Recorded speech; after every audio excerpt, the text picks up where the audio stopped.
Revisi Undang-Undang tentang Perubahan atas Undang-Undang Nomor 3 Tahun 2022 tentang Ibu Kota Nusantara disahkan dalam rapat paripurna DPR Selasa. Undang-undang ini akan jadi landasan hukum bagi pemerintah untuk mempercepat pemindahan dan pembangunan Ibu Kota Nusantara. Ketua Komisi 2 DPR Ahmad Doli Kurnia mengungkap bahwa ada 7 fraksi yang menyetujui pengesahan revisi Undang-Undang IKN. Sementara, fraksi Demokrat menyetujui dengan catatan bahwa pembahasan Undang-Undang IKN dianggap terlalu cepat dan terbentuknya Badan Otorita IKN dinilai belum efektif bekerja secara maksimal.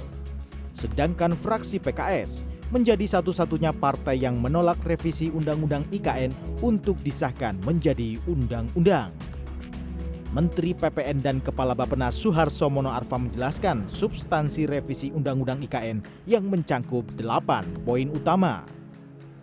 Dari 9 fraksi di DPR RI, 7 menyatakan bulat, yang 1 dari fraksi Demokrat menyatakan dengan persyaratan, tapi intinya juga akhirnya menyetujui, dan yang terakhir adalah dari fraksi PKS yang menolak.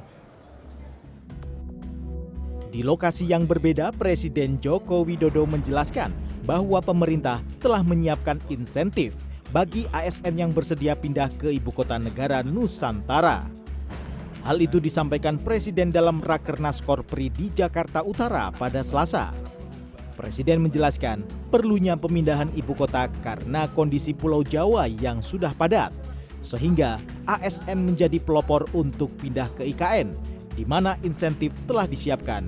Bila tanpa insentif, proses pemindahan akan berjalan alot. Untuk memulainya di sana, perlu yang namanya ASN pindah. Ini adalah masa depan baru dan sudah disiapkan insentif. Kalau nggak ada ini, alot pasti. Tapi kalau ada insentif kan beda.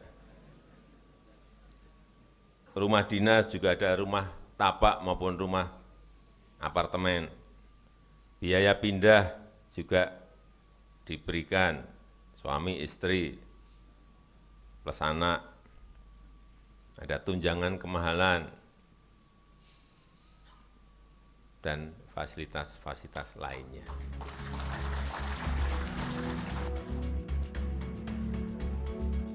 Pemindahan ibu kota negara akan dilakukan mulai tahun depan. Pemindahan dilakukan bertahap hingga tahun 2045.